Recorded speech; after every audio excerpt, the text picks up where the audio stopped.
gently. Ladies and gentlemen, thank you.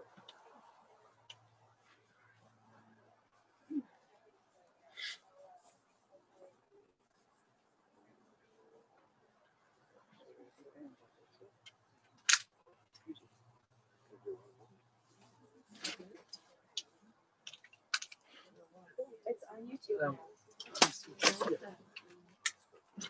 Yep, afterwards, after the dancings. And we'll also have register. I can't. These things are really bad.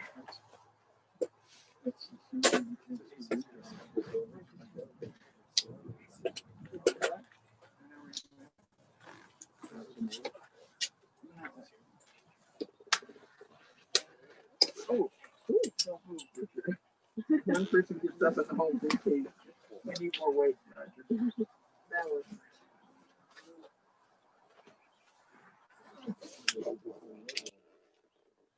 Hello, everyone. We'll begin with recitation of some psalms, then the eulogies, and we'll continue with the burial from there. Yizmor David, Adonai ro'i lo echsar, Yinodeshi yarbitzeni, Amei menuchot yinahaleni, Nafshi yeshoved yancheni v'madlei tzedek v'ma'an shemo. Gam ki elech v'getz al mavet lo irara ki ata imadi. Shivtecha u'mishantecha hema yenachamuni. Ha'arok lefanai shulchan neged sorarai. Ishanta v'shemen roshi kosi rebaya. Ach tov v'chesed yudafuni kol yamei chayai. V'shavti v'beit Adonai la'orech yamin. The Lord is my shepherd, I shall not want.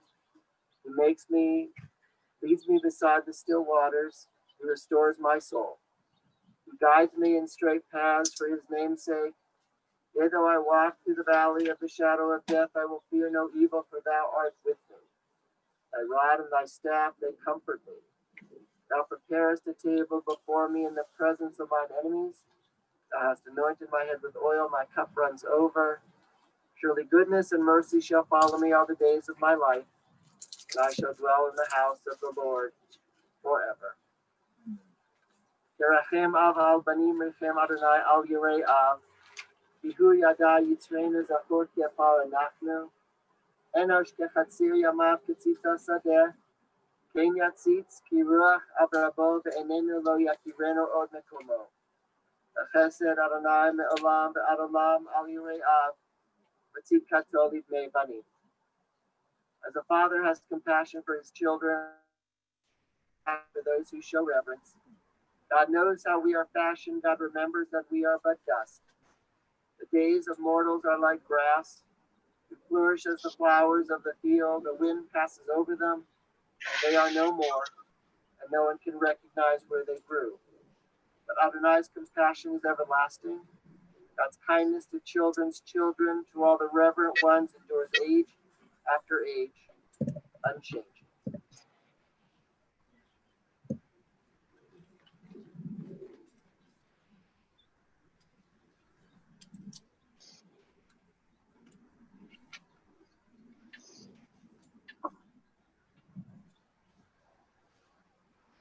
The proverb reads, "A woman of valor who can find?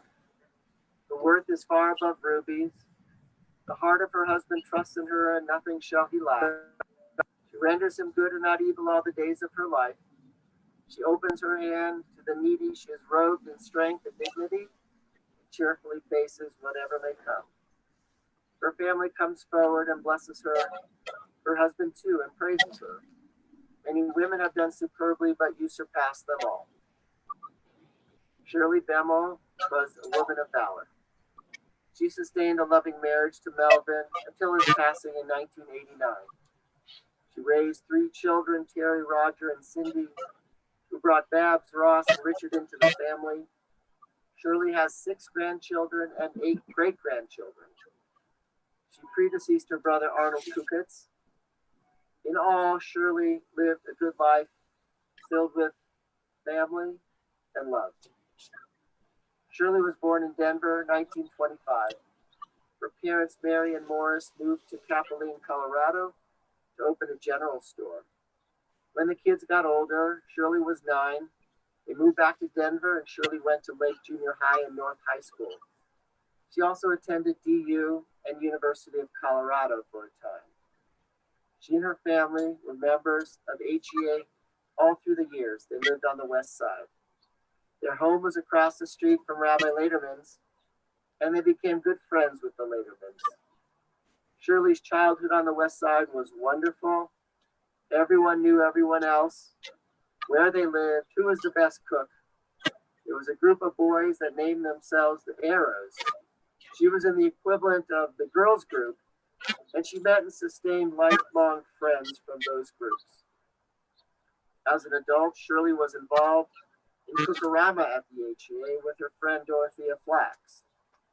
Over the years, Shirley also volunteered for Aline Hospital, Hadassah, and NCJW. Shirley met Melvin and married in 1945. They were engaged just 3 months before their wedding. They had a loving marriage until Mel's passing. Mel's family lived in Rochester, and Shirley and Mel moved there for a time. Then the family moved back to Denver. Terry was born in 1947, Roger in 1950, and Cindy in 1955. Shirley was a wonderful wife and mother. She was attentive and affectionate, provided the family with the Shabbat dinners, and celebrated the holidays in the home. She was a great cook and baker.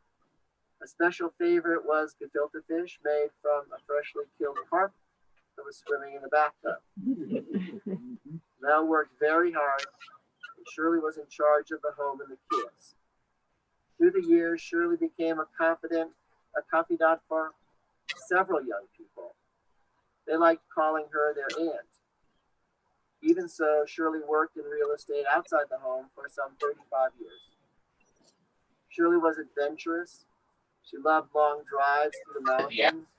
She loved going on adventures with her children and grandchildren. She had many friends from her childhood. She played pen and mahjong, went bowling. Shirley also was in a book club with Rabbi Twersky. She loved to read histories. She and Mel went to dinner with friends every weekend. They loved movies, the theater, and she was always delighted to do so during her last 10 years living with her children in Los Angeles. Shirley lived a long and happy life.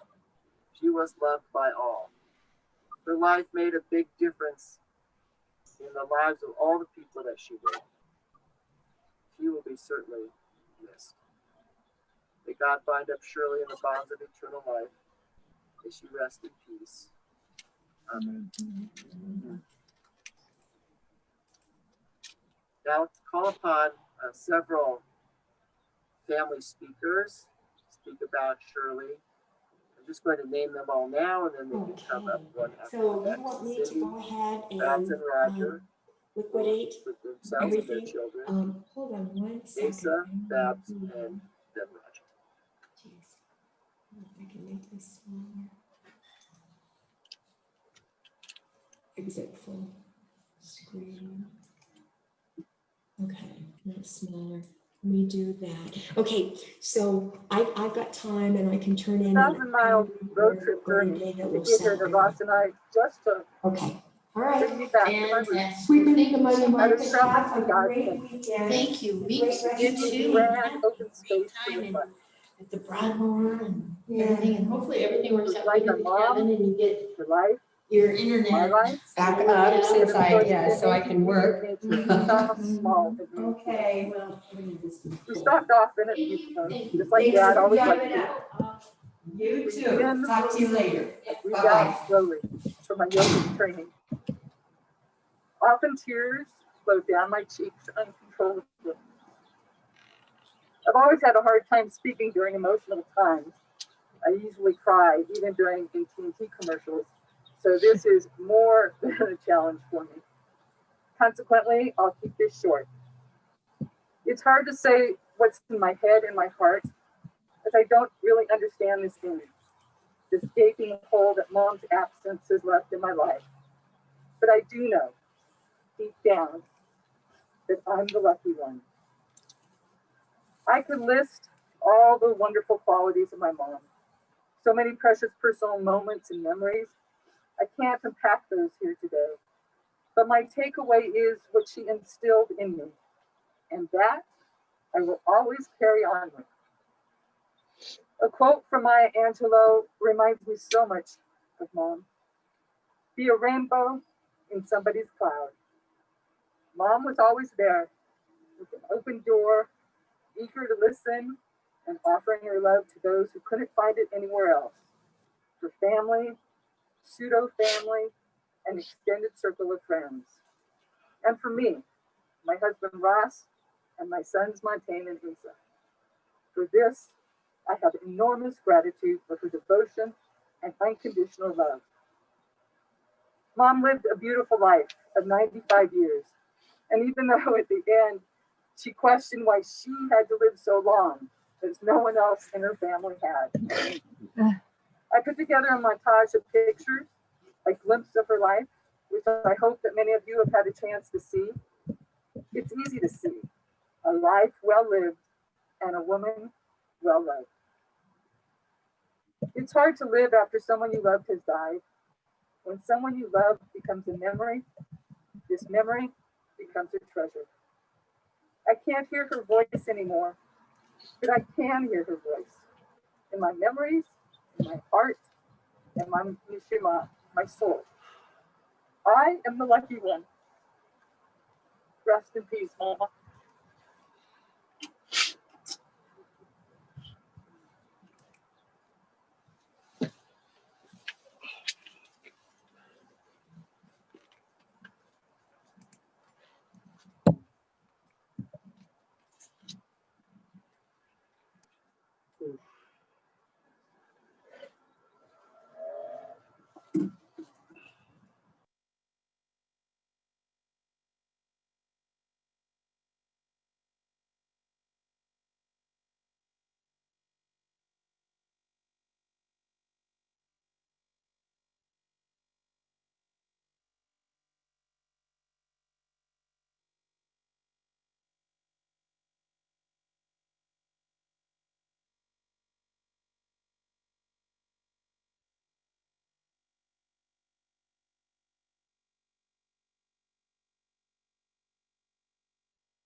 So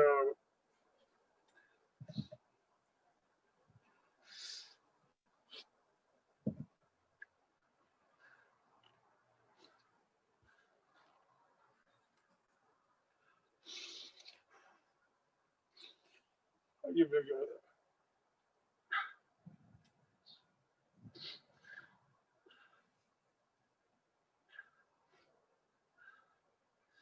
This past semester at school, I was tasked with recording the oral history of my family.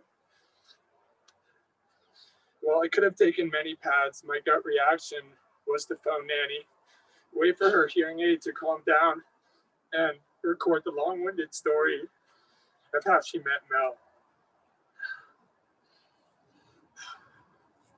While I never before heard the full story of the dinner set up by their parents, the love at first sight moment, and the long night of dancing at the town fair, the entire time her voice was filled with happiness and love as she recounted in her own words the best day of her life.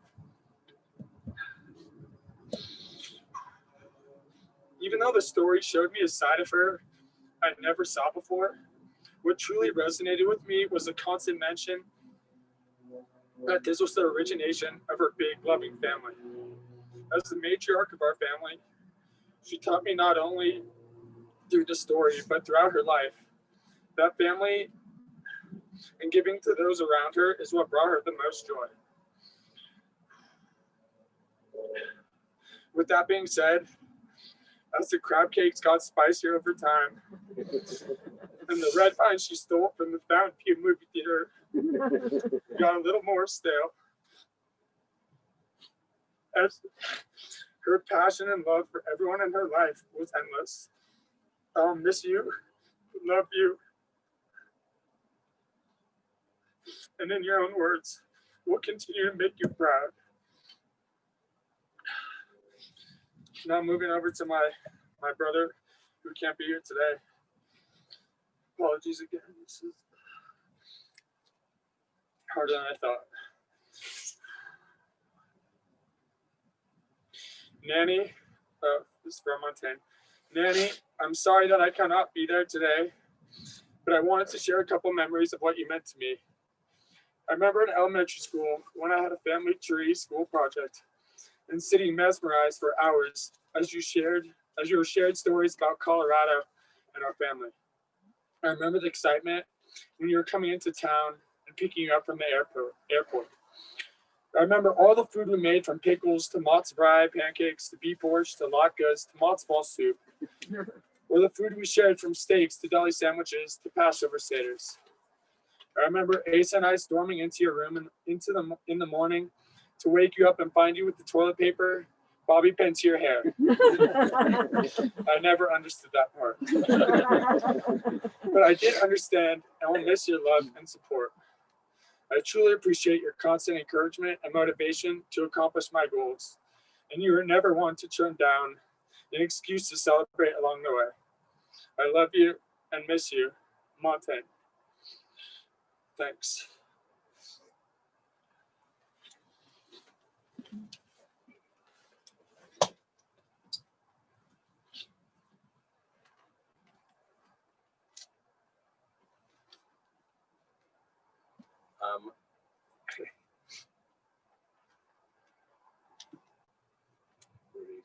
That was beautiful, Asa. Really beautiful. Our children, Julie and Danny, can also not be here today, but they wrote a few words. This is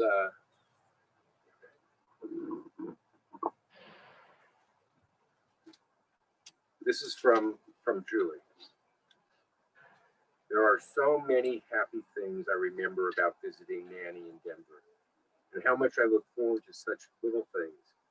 Insisting we play pan together, and knowing from a young age the drawer in which she kept the card decks. Running into the house, but not through the living room, because even looking at it made me think I would stain something. And going straight to the hard candy dish by her chair to see if there were any strawberry pieces. And watching PBS in the morning because she didn't have cable, while also thinking she has so many plants. But something that happened in less than 10 seconds while I was with Nanny, probably 20 years ago, will forever be ingrained in my memory.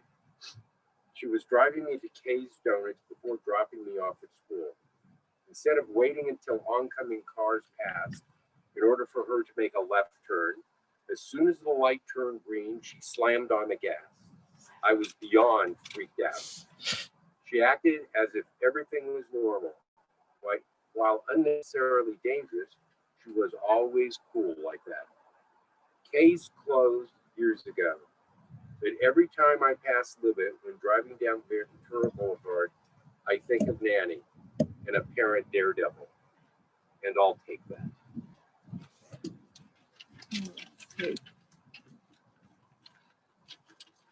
From Danny. 95 years is a great run. I'm lucky to have 38 of those as her grandson. Put most simply, she made things fun. While she could definitely give others a hard time, when it came to being a grandmother, she was completely focused on our combined happiness. I chose to go to Denver during my school breaks for years, often by myself, because she was so much fun to be with.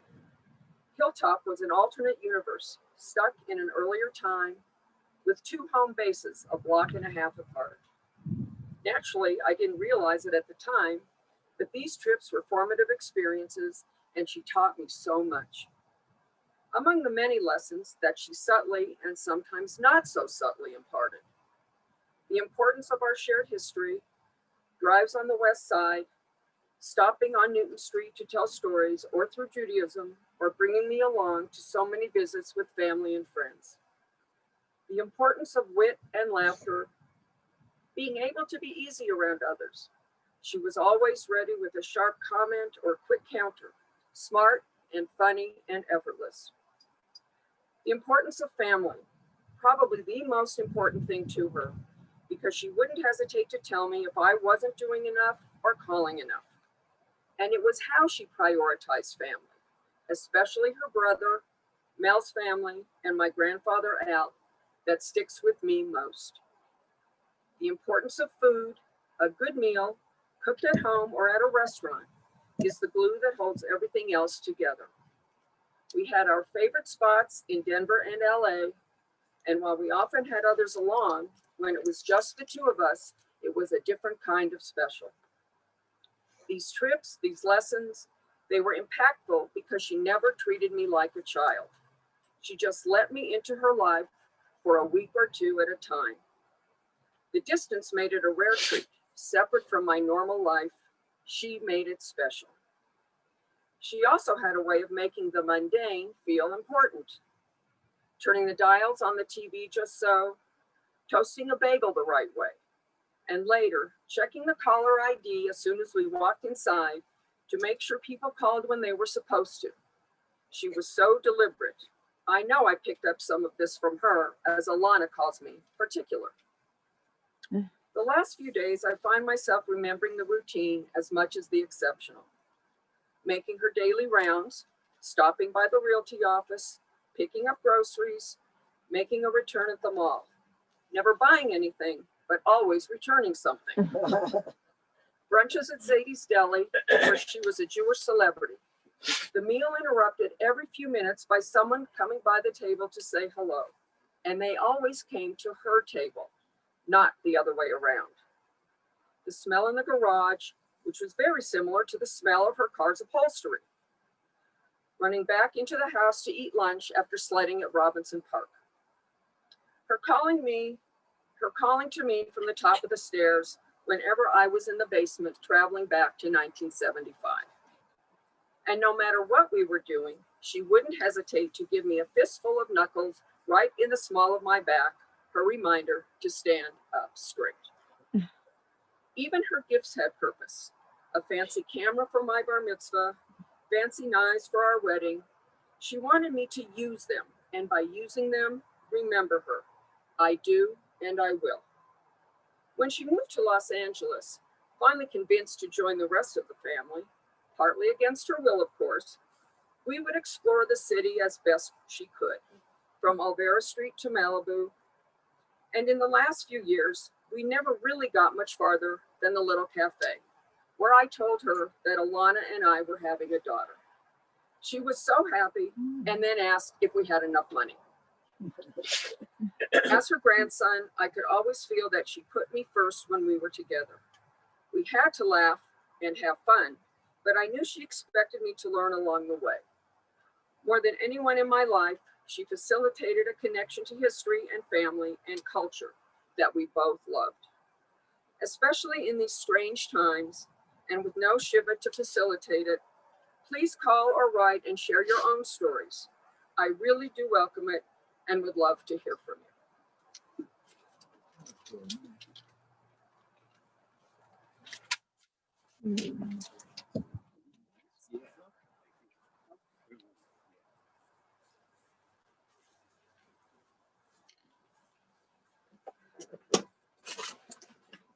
I called her Shirley, Nanny, or Mom over the last 43 years. She was my lunch mate, my shopping partner, my road trip companion, my sous chef. Your soup could use more salt. My family, my friend. Our connection began long before Roger and I met. As we know, she grew up on the West Side. She knew my dad. He was one of the older guys. She was best friends with my Uncle Leon, which friendship continued through adulthood and fostered a special relationship between her, his son and daughter-in-law, Jeff and Debbie, my cousins, who are here today. She and Leon's wife, my Auntie Searle, were friends, carpooling Michael and Roger to Hebrew school, and close enough that Searle asked Nanny to ask Roger to be a guest at their eldest son, Michael's wedding, 6 months before Roger and I actually met because they needed boys. Of course, Roger didn't go. The Bemels and Finers lived not more than a block and a half from each other, separated only by Temple Emmanuel. Even though Roger and I lived in California, Shirley took my family in after we married, inviting them for the holidays and continued to include my siblings after my dad passed away. She was Aunt Shirley to Dana and Molly, my sister Lynn's daughters, also here. She visited my dad every afternoon for years, sharing memories of growing up in Denver. I wanted her to help me take care of Danny after he was born. Unfortunately, she and Mel were in a car accident a month before Danny was born, so she couldn't come out early. She felt so badly that she offered to make up for that by coming out to help when Julie was born, which she did. However, 2 days after she arrived, Cindy called and said she found a house to buy in Seattle. And would Nanny fly up to take a look since she was the family real estate maid? She went. We joked about that all the time.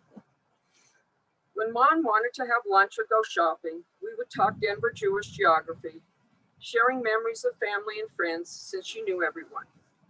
If one of us heard a story or piece of gossip about something going on in Denver, we immediately called the other.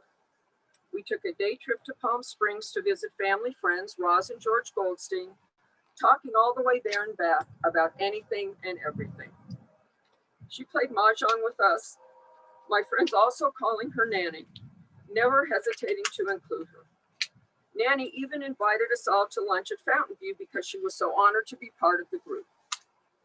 Yes, I had my duties, buying distilled water for the CPAP machine, supplying her with cinnamon raisin English muffins, arranging her pills, and making her plane reservations from Denver to Los Angeles before she moved. When you have time, could you look at the computer and see about reservations? It's not a rush, which really was code for the next 5 minutes. I may have complained at times about those standing obligations, but what she gave me in return eradicated those feelings. Mom was fun and loving and a pleasure to be with. I am proud and honored that I had the opportunity to be part of her life, that I was treated as her third daughter. Shirley, Nanny, Mom, your memory is a blessing. I love you and I will miss you more than you know. Rest in peace.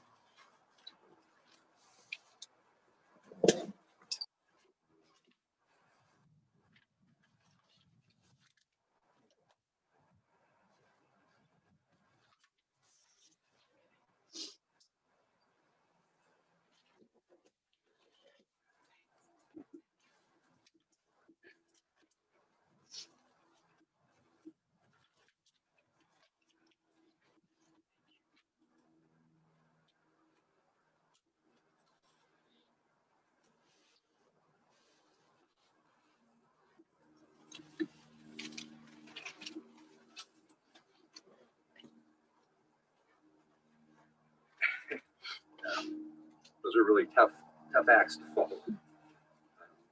I struggled with what I wanted to say about Mom today. There's so many stories I could tell, and there's a lot that I can't tell, which would demonstrate the person the mom was. But I realize that most of you already know a lot about her after being blessed for having her in your lives from some portion of her 95 years. So I decided to talk about Mom and me. I had envisioned this to be a celebration of Mom's life, but I am filled with such a strange sadness because a most important, beloved part of my entire life is no longer physically with me. I know that the connection that we shared will always be in my heart, and the way she returned my I love you with her I love you more will always resonate through my soul. During one of my final visits with her, I leaned over, praying she could hear me, and tearfully said, "Mom, I love you more." I knew the end was near, when she could no longer verbally return the volley. But nonetheless, I felt she still had the last "I love you more." Her last months were difficult because she was aware that her body was failing. She struggled as she searched for the cause of what was happening to her, as she had always done, so wanting a doctor to determine what was wrong so she could get stronger, feel better, and enjoy her life. In her last day, I feel she defined life as more than just being technically alive and was able to attain her own peace with death. The way she phrased it in her own frustrated but accepting way was to say, I guess this is just the way it has to be. Besides taking care of me for 70 years, she also provided a foundation of core values which emanated from how she approached life. Family and friends were front and center. She made sure we stayed connected. I have often joked that Friday night Shabbos dinner attendance with Grandma, Grandpa, Uncle Zeke when he was in town, and later Uncle Jack was mandatory, which it kind of was. But it was literally, as well as figuratively, chicken soup for my soul. Instead of the proverbial Bible in her nightstand, there was a copy of Dr. Spock's 1946, The Common Sense Book of Baby and Child Care. His philosophy, that parents know more than they think they do, should be flexible, affectionate, and treat children as individuals, coupled with her own method of explaining should and should nots, sprinkled with a generous dose of Jewish guilt behavior modification, may explain a lot about me. She taught me when to be the bigger person and when to turn the other cheek. I do, after all, have an older sister and a younger sister. All in all, her awareness worked on me, and I know she was proud of how my life evolved and told me so, even though I became an accountant and not a doctor or a lawyer. I always thought of Mom as a bit of a liberal when discussing politics, religion, social justice, and even dating. She was tolerant, often expressing support, or at least expressing understanding of my behavior and the choices I made growing up, particularly during high school and college years. She was always open to conversation on any topic, without tons of criticism or just judgment. For her son, however, this liberal attitude, although never verbally expressed, did not extend to marriage choice philosophy, in which she had obtained a PhD. She always seemed to know, or at least believed she thought she knew, what was best for me. I think she was almost as happy, maybe even happier than I was when I met Babs, the love of my life. Mom was, after all, at the core, the consummate modern Jewish mother. I often joked at the times she would call and I would answer the phone and she would say, "Where's Babs?" Without inquiring how I was. I would quip, "What am I, chopped liver?" And she would say, "Hi, honey, where's Babs?" She was a friend, confidant, Uber nanny, great-great-grandmother, and Aunt Shirley to many. Above all, she was there when I needed her, and sometimes when I didn't, not just as my mother, but as my friend. I will love her always and cherish the memories of our lives. Mom, say hi to Dad, Grandma and Grandpa, and everybody else that are actually over there. It feels like you really have come home. There's going to be one heaven of a block party up there. Enjoy.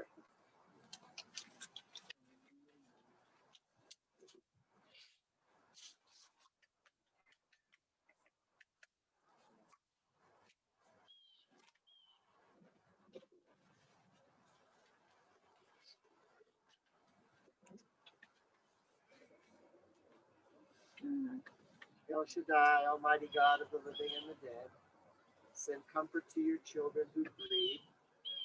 Overcome by the pain of loss, they need your help to focus on the triumph and joy in Shirley's life.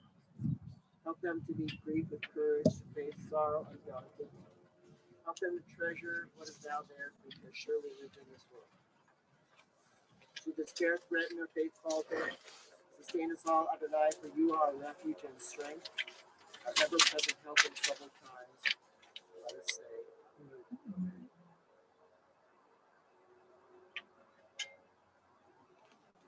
Shir lama alo esa ein I el hisari me ayelo Ezri. Ezri me'im Adonai oseh shemayim va'aretz. Al yitin lamo gaglecha al yanum shomrecha. Hine lo yanum v'lo yishan shomer Yisrael. Adonai shomrecha, Adonai tzilcha al yad yaminecha. Yom HaShemesh lo yakeka v'yarech v'layla. Adonai yishmarcha mikol ra, yishmor et nafshecha. Adonai yishmor tzidcha v'borecha me'tav yahavah. Turn my eyes to the mountains, from where will my help come? My help comes from Adonai, maker of heaven and earth. The Lord will not let your foot give way, your guardian will not slumber.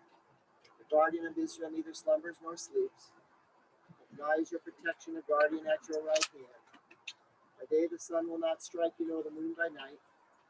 Adonai will guard you from all harm and guard your life. Adonai guards your going and your coming now and forevermore.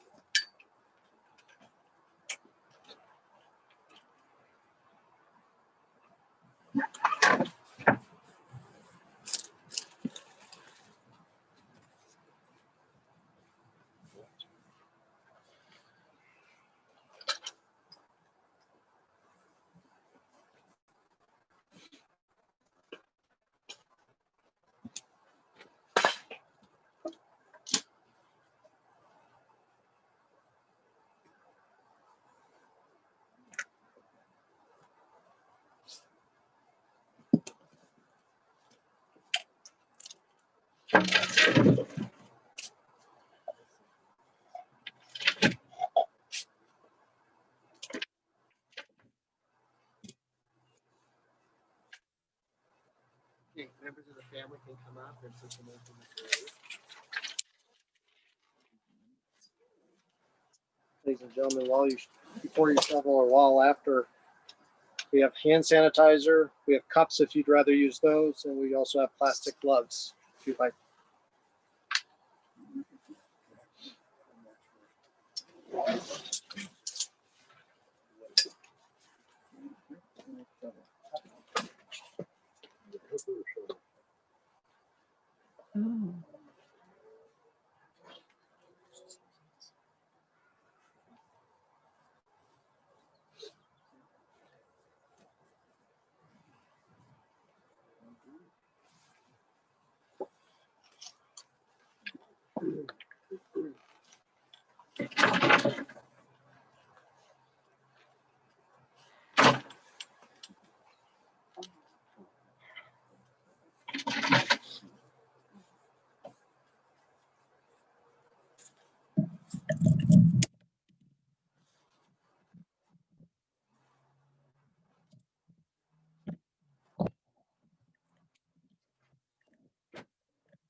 Thank you.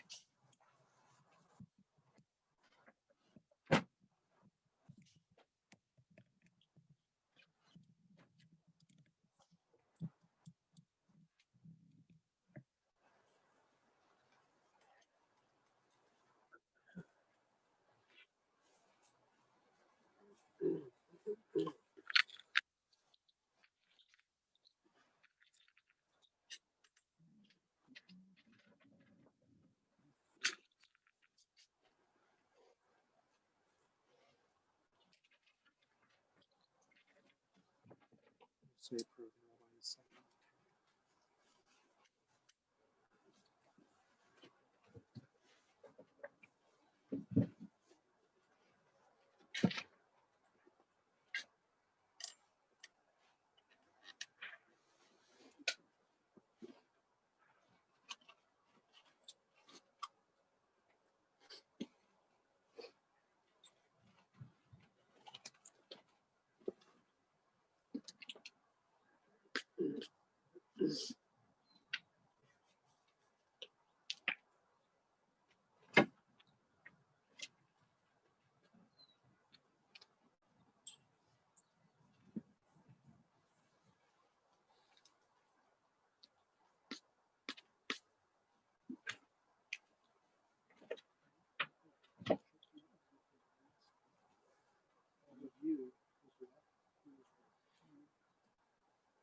Take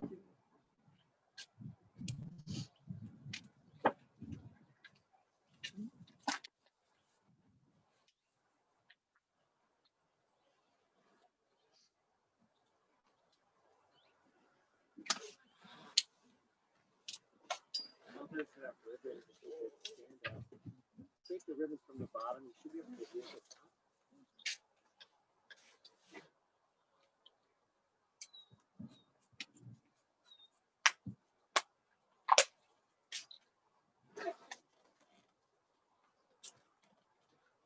Okay, that's good. So you just repeat after me. Baruch, Eloheinu, Melech, Haolam, Dayan, Ha'emet. Praise are you, Lord our God, King of the universe, the righteous judge. Do you want to read Roger's picture?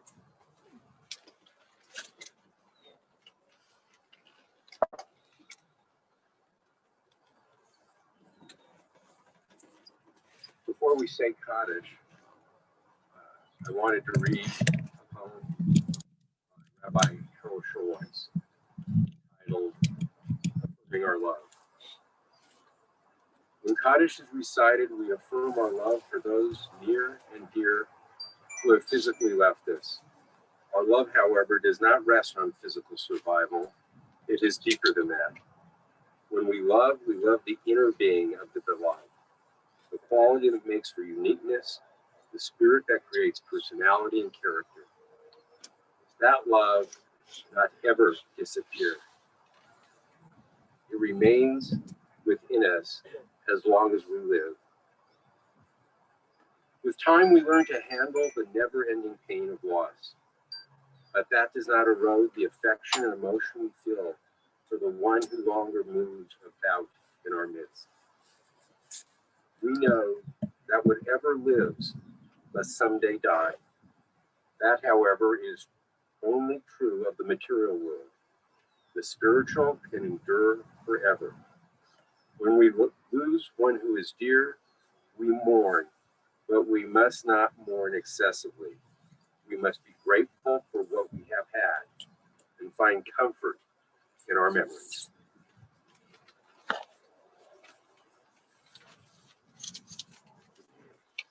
Everybody would please rise with you the Lord's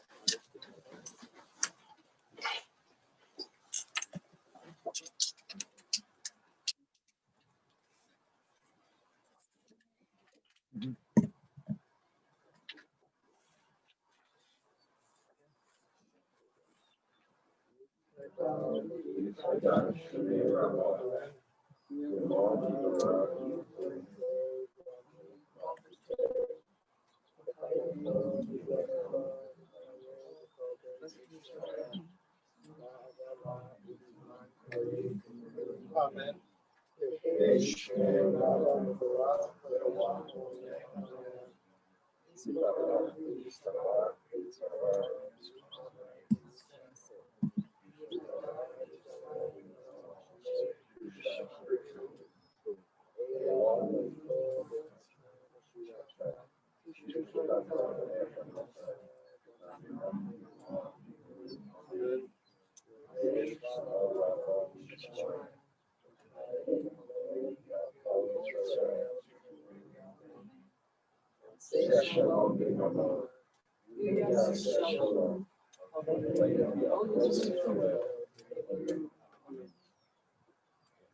The memorial prayer.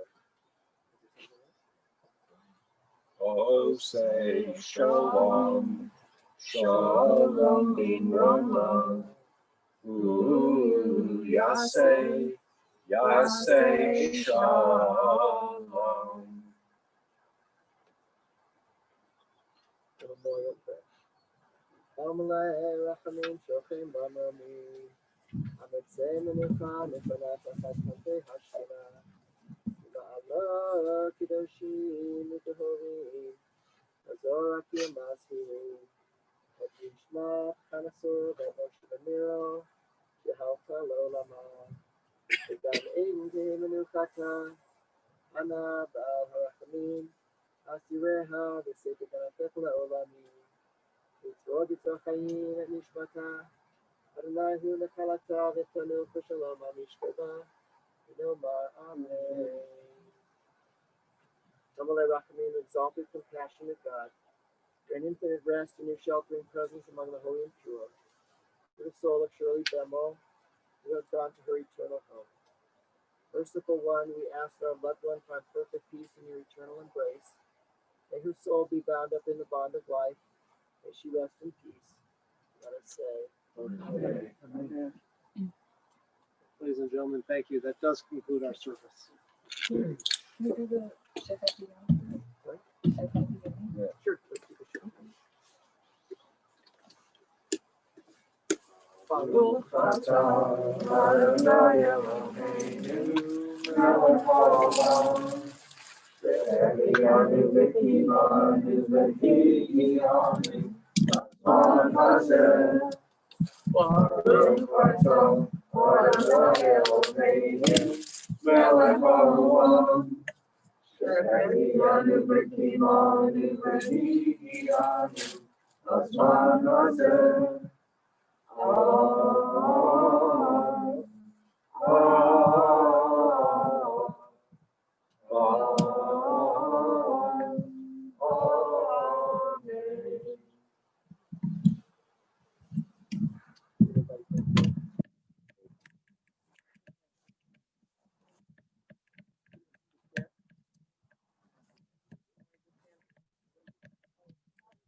She watched it. She watched it. But I instead of it 45 minutes. That was really but I want to tell her a reminder. I'm not sure she's different enough to know. But if she was, then that would be good. Better occasion.